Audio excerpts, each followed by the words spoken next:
Hello everybody and welcome back to Story Time. So today's story is The Singing Mermaid. And here we have our mermaid. Are you ready?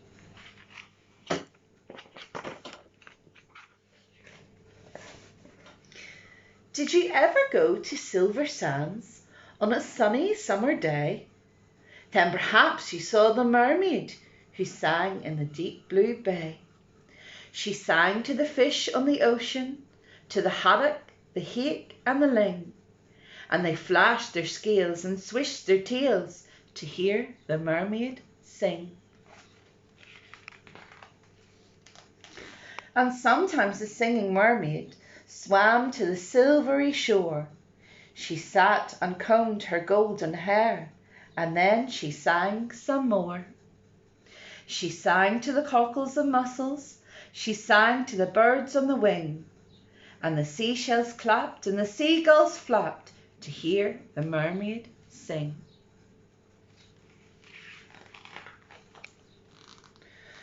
When Sam's Sly Circus came to town, Sam took a stroll by the sea. He heard the singing mermaid, and he rubbed his hands with glee.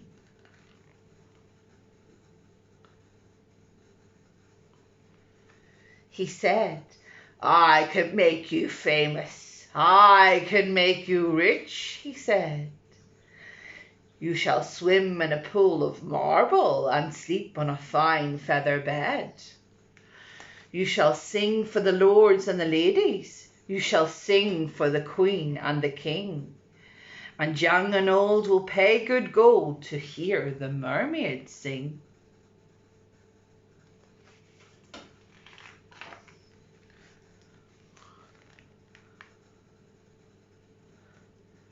"Don't go, don't go," cried the seagulls, and the seashells warned, "He lies."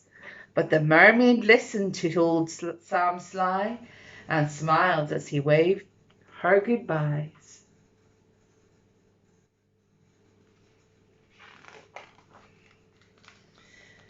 And he took her away to the circus, and she sang to the crowds round the ring.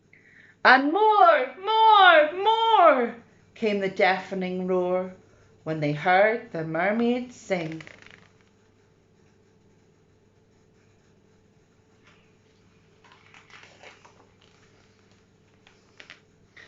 Now the mermaid shared a caravan with Annie the acrobat, and Ding and Dong the circus dogs, and Bella the circus cat.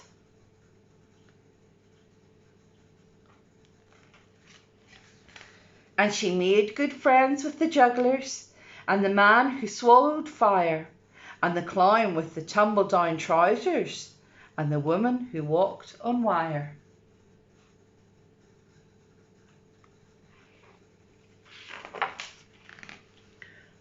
But she wasn't friends with old Sam Sly. No, she didn't care for him, for he made her live in a fish tank where there wasn't room to swim, and there was no pool of marble, there was no feather bed, and when she begged him, "Set me free," he laughed and shook his head.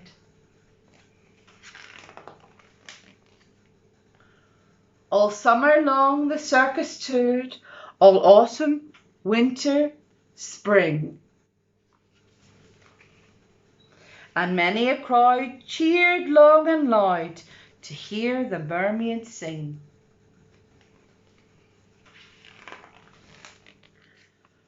But the mermaid dreamed of Silver Sands, and she longed for the deep blue sea, and her songs grew sad, and again she said, "I beg you, set me free." But again he laughed and shook his head, and he told her, "No such thing. You will stay while people pay to hear the mermaid sing." Oh, it's not very nice. At silver sands a seagull was flying to his nest, when on the breeze he heard a song, the song which he loved the best. And he followed the song to the caravan. Sam Sly was about to lock it. The seagull watched as he turned the key and slipped it in his pocket. The seagull waited till Sam had gone, then he perched on the windowsill, and tap, tap, tap at the window, he tapped his yellow bill. Come back to Silver Sands, it's only a mile away. I can find the key and set you free, if you'll come back home to the bay. Escape, barked the dog, escaped, meowed the cat. But the mermaid sighed, I'd fail, for how could I walk to Silver Sands when I only have a tail? Like this,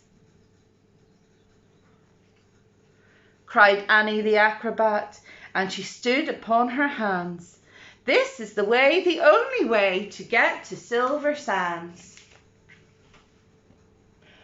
Right hand, left hand, tail up high. There's really nothing to it. If I give you lessons every night, you'll soon learn how to do it.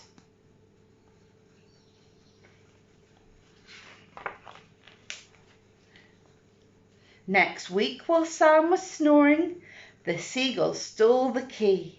He carried it off to the caravan and set the mermaid free. And he flew ahead to guide her as she walked upon her hands along the moonlight road that led to Silver Sands.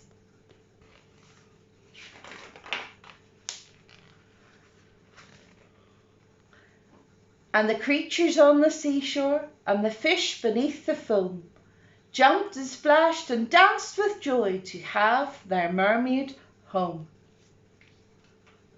And she sang to the cockles and mussels, she sang to the birds on the wing, and the seashells clapped and the seagulls flapped to hear the mermaid sing.